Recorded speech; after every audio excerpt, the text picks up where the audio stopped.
Hello, I'm Lucia. And I'm Kelly.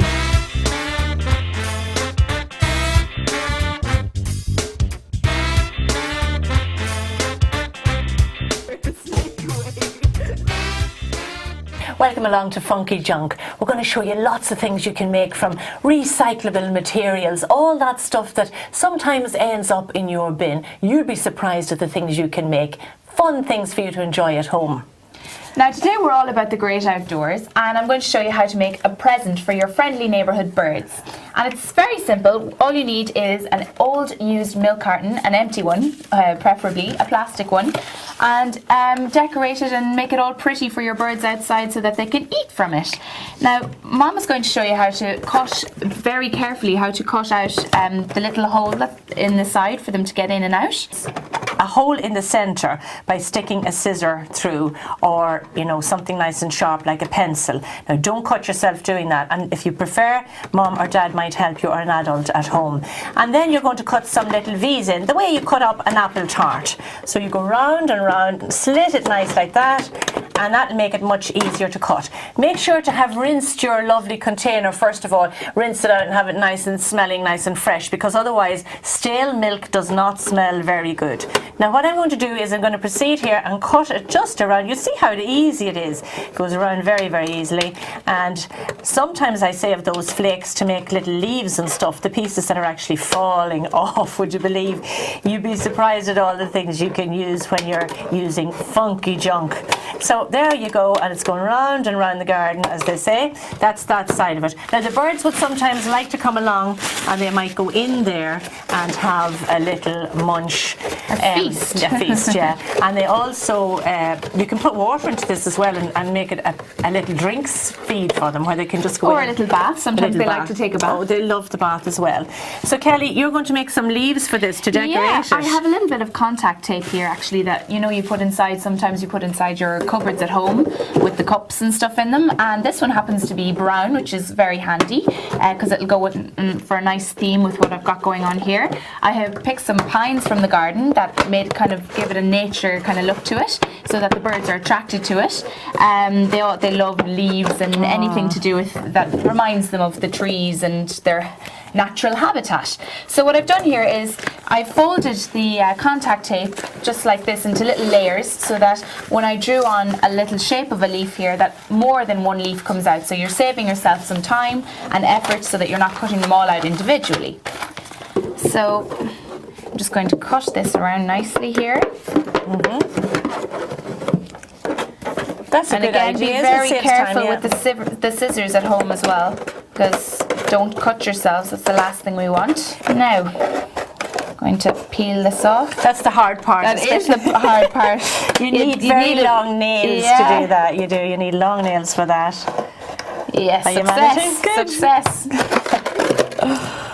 You wouldn't want to be biting your nails too much at home, would you?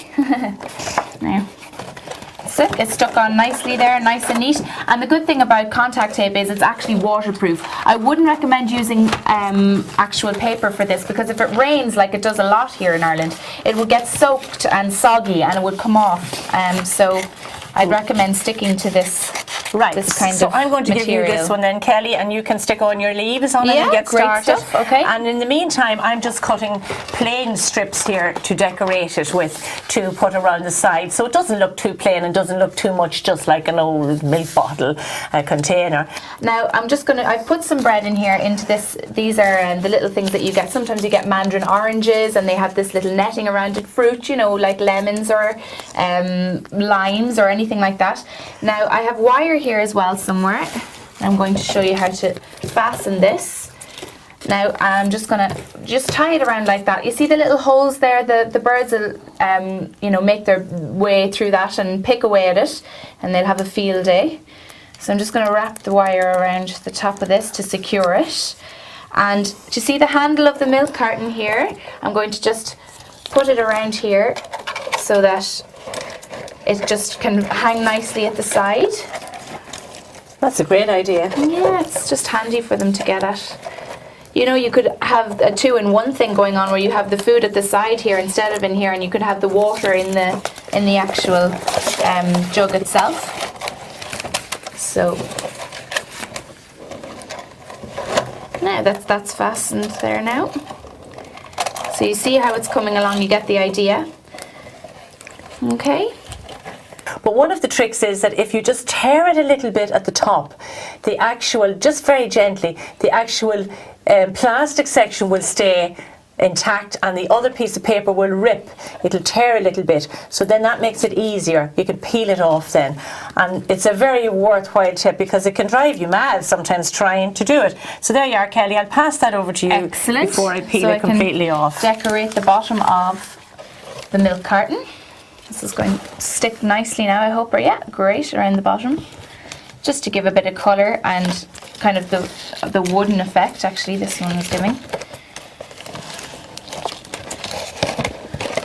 That'll be finished now in a sec. Great stuff. Now, and smooth it down nicely there. You might be able to cut that little bit there. This side.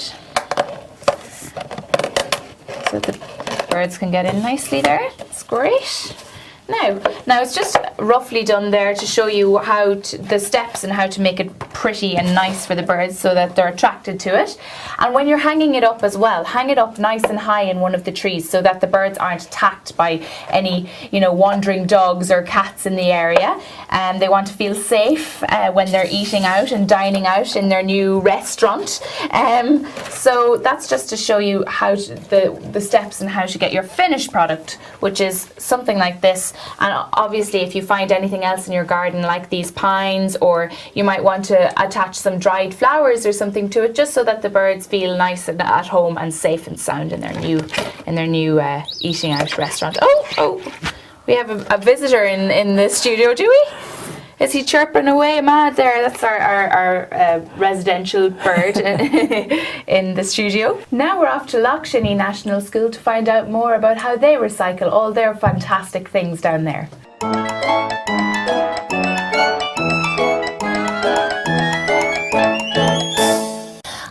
A bit of advice I need. I have a new compost bin and I've been putting all kinds of things into it, but I'm not quite sure what, when I can use the stuff, what exactly to put in and what not to put in. So I thought maybe you could help me. Aideen, have you got any advice? First of all, what should I put in to my compost bin? Well, like leftovers, sort of like some fruit and like leftover fruit, and you put it into your compost, and then you wait until that like turns into stuff for your garden. Okay. And helps grows the plants and stuff. And can I peel the potatoes and all that kind of thing? Yeah, and you can put like the peels of potatoes and stuff into the compost bin. Excellent. What should I not put into my compost bin, Sinead? Like crisp wrappers and chicken or chicken bones. Why would I not put those in? Because they're meant to go in the black bin. What is the black bin for? For like crisp wrappers. Yeah, that's for all that. Yeah. So, in other words, I shouldn't really put cooked food into the compost bin. Is that right? Yeah. Would that spoil the whole breakdown of it? Yeah. And what exactly happens then inside the bin? Do you know what happens in there? Do you know, Cian? It turns into soil and it helps your trees grow and you spread it around the trees. Oh, excellent. Is there any way of speeding up that to make it happen faster? Can you put any things in? No, I don't think so. You just have to wait until... You wait, you poke it about with a stick or anything inside from time to time? No. Just let it sit as is, do nothing? That sounds like magic to me. And when do I know, when it's ready? How do I know that I can use it straight away in the garden or whatever? How long does it take? Well, like you can keep checking it sometimes and just look, because say like the potato peels, you'd know if they were like turned in, because they might be down at the bottom maybe, and they wouldn't like really look like them. They sort of go like turn into soil. They turn into soil, do they? You know what they look like soil. So you open this little flap at the bottom, you have a look in and you check it and see. If soil there. Yeah, so you could take out a couple of scoops. Could you, Cian? Yeah. So have you actually gone then, Cian, and taken this out and used it in your garden here at the school? Yeah. Tell us about that. What do you do? Well, it's behind the shed. Yeah. And we took it and we spread it around the trees that are packy, and we put it around it, and Great. they started to grow faster. Oh wow, that's brilliant. What a fantastic excitement that is, isn't it? Yeah. And when you're doing that, have you planted new trees yourselves or any vegetables or anything here? Yeah, we've planted vegetables. What vegetables have you planted? This is fantastic. Planting carrots or something. Yeah. Carrots. This is something new. Up until now, has it been lettuce and things like that? Yeah.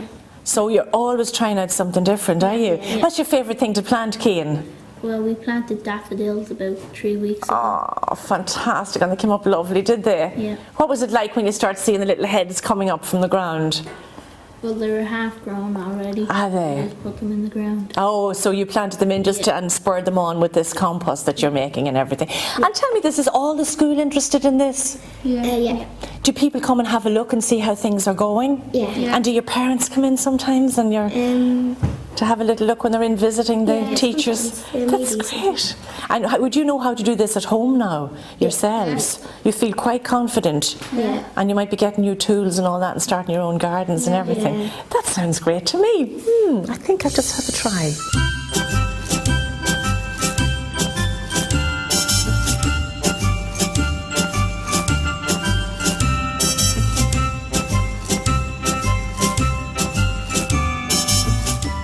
Hi, I'm here with Rebecca and Rian, and they're here to tell me about what the lovely artwork they've done. They've made a tree out of this fabulous paper, and Rebecca's going to tell me exactly how they did it, aren't you, Rebecca? We got some sticky tape and we made a tree, and then we used sponges, and we put brown paint for the soil, and then we put green paint for the grass, and blue for the sky, and then orange and yellow for the leaves. And then a day later, when it was all dry, we had to take the tape off, and then we got a tree. Very good. And did you all use the same colours? Or did you vary them? I think some of us used different colours for the leaves. Lovely. We used different ones. It was just like Miss Byrne didn't mind what colours we used once it gave off the autumn effect. Fabulous. And there's a lovely autumn effect there with the lovely oranges and yellows in the tree there. Did you go a bit mad with the colours, or? No, I just kept to what the rest of them were doing. Funky junk, funky junk.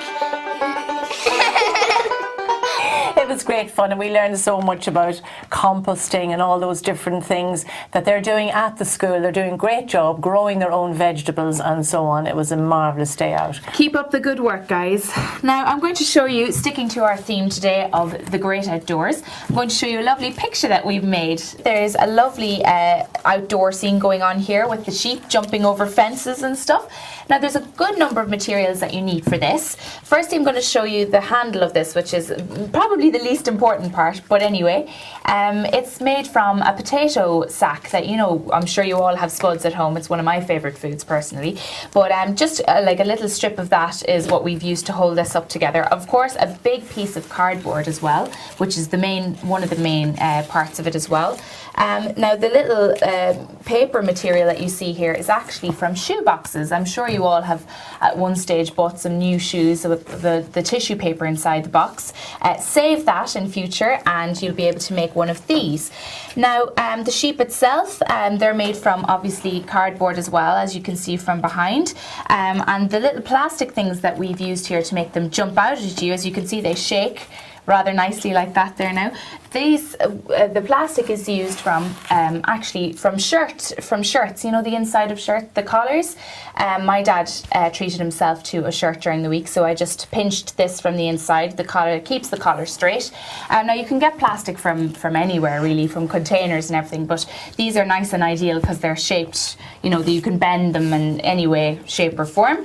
That's one of the materials. Again, the black that you see here is actually plastic as well, similar to a container that we have here that we use for the paints. Now, if you don't have black plastic containers like that, you can use paper. There's no problem. Black paper is easy to come by. As you can see here, we've made little fences for the sheep because we don't want them to escape and run away on the farmer. So we've used lollipop sticks for those, and you can paint them all different kinds of colours that you want to use. They don't have to be brown. Most fences are brown, but fences can be boring when they're brown, so I say paint them whatever colour you want. So Mom is going to show you now how to make the sheep, the start of it, and then later on I'm going to show you how to do this grass effect here using bubble wrap and also some wool and cardboard. Right, well, this is very funny here because all you need to really cut out, first of all, is a little sort of a cloud shape. Just get your pen and wiggle it around here on a piece of paper, a piece of cardboard, a little cloud floating in the sky, and that's just going to be the main body of the sheep. Then you'll cut it around and you'll get a nice effect. Now, I've used, even though there's coloured paper on this side here, don't worry, it doesn't have to be plain white cardboard because you can actually cover this with the wool and just to cover it all up, and use old, packets, old containers, just anything at all will do. It doesn't have to be extra special.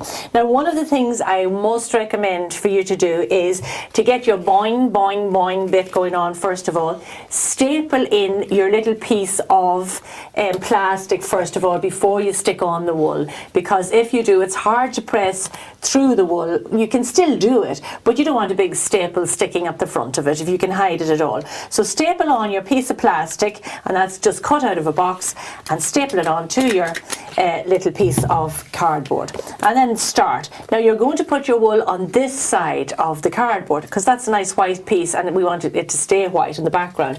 So get your piece of nice PVA glue here and just dollop on a little bit. So just put it on very nicely around the card itself and cover all the edges, because otherwise you'll have little bits of red sticking out the side. This is the glue here all around, and you can pull off your little pieces of wool. You'll have it done in no time, and just pull them out nice and apart from each other. See, my hands are nearly sticking already, and stick them on like that in little patches around the edges first to make sure that they're all covered until you have it completely covered all around. Now, all the whole sides of that. When you have it all covered completely, you just sit it over to one side and you're going to let that dry.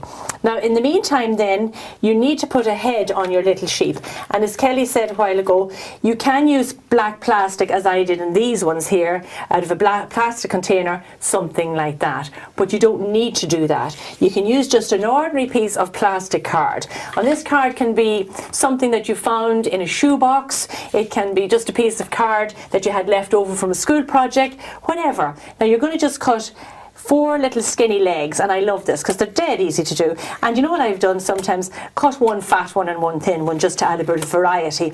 And the legs are going to go willy-nilly all over the place as the sheep jumps over the fence.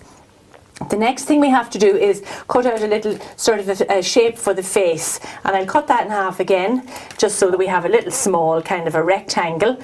Cut out a little face, and each little face can be different. I don't do these all in a row by folding the paper. I just like to make little individual sort of sheep faces and make a little roundy bit for the head at the top. So you have something like that, and that's really cute. That's quite nice there.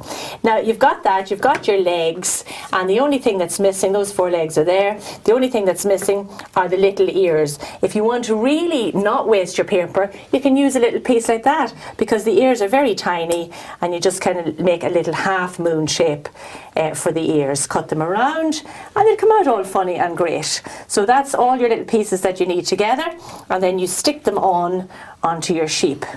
So as you see, there's a little bit on the top there. I'm going to have him all kind of jumping all over the place, going mad, going ballistic, this fella here is. And to show that he's jumping over the fence, I'm sure you've counted sheep at night when you can't go to sleep.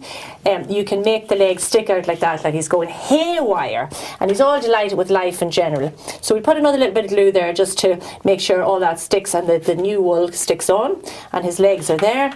And watch what happens as we go along here. Here he goes. Now the next bit is a fun bit, because the head is going to go on, and there's the little head. And in actual fact, to be quite honest with you, when you're using paper like this, the black paper, it really does stick a lot easier than the plastic. But the plastic is nice because it's lovely and shiny, and it gives them a wee kind of a shiny face effect. So there he is, and he's all cute and gorgeous, and his head is all tucked into the wool now.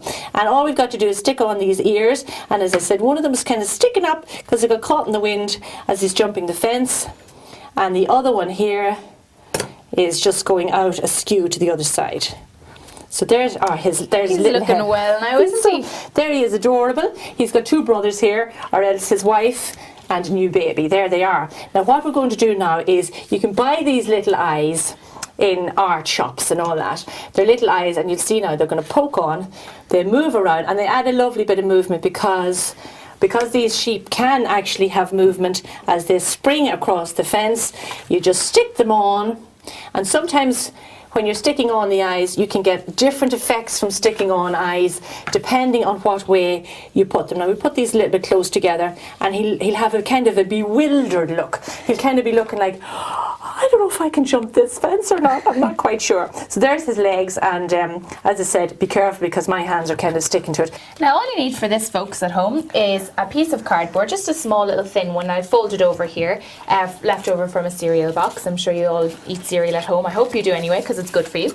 And a piece of wool as well. I'm sure maybe Nan does some knitting or some crochet and has some wool at home. And all you need to do is wrap this wool very kind of loosely, but like tie it first, like roughly, like not a knot as such, but just a little loose tie there now, and then just wrap it around the cardboard, so it just kind of has that like little effect to it, but like separate it out nicely. Don't have it too clumped together, so that you have a nice effect there. And then tuck the wool in the back like that.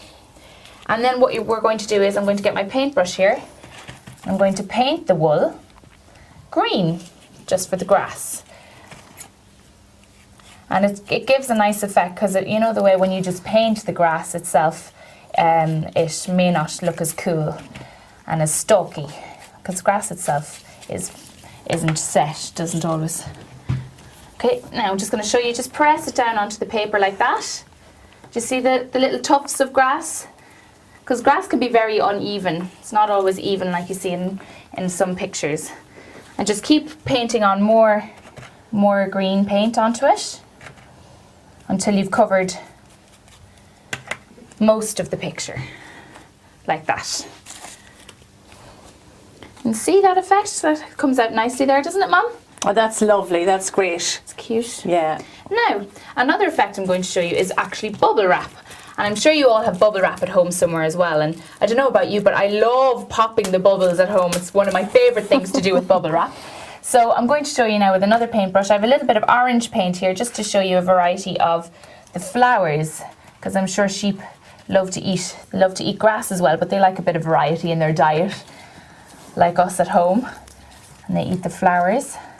So I've just painted over some of the bubble wrap like that.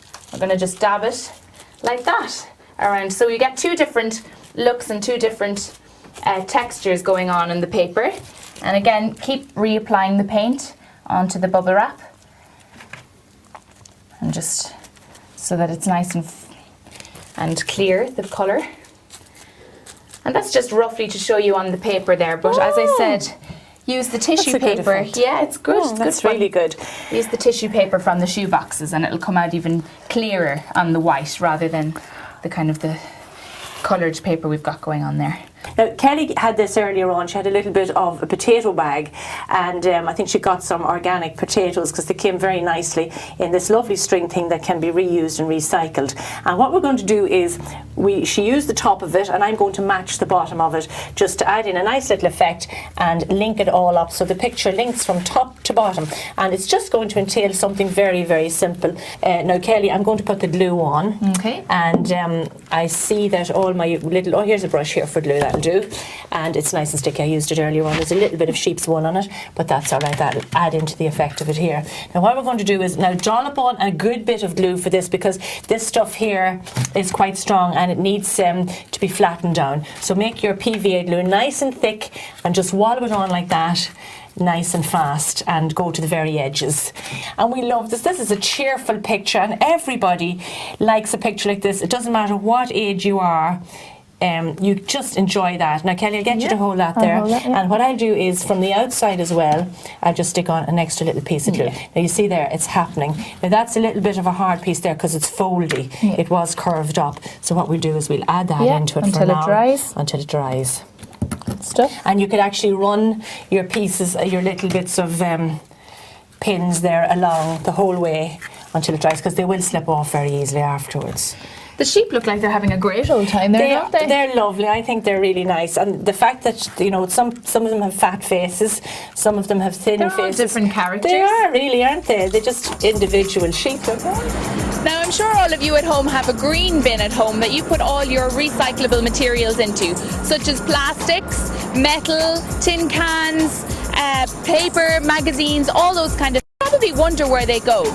It goes to this big warehouse, this recyclable warehouse, and it goes into a big container, and from that container it goes up on a big conveyor belt. And on the when it goes up the conveyor belt, it's separated into 3 or 4 different sections: cardboard, paper, plastic and metal. So there we've got our little sheep jumping over the fence. Looking mighty fine altogether. Well, that's all we have for you today on today's programme of Funky Junk. So from me, Kelly, goodbye. And from me, Lucia, bye.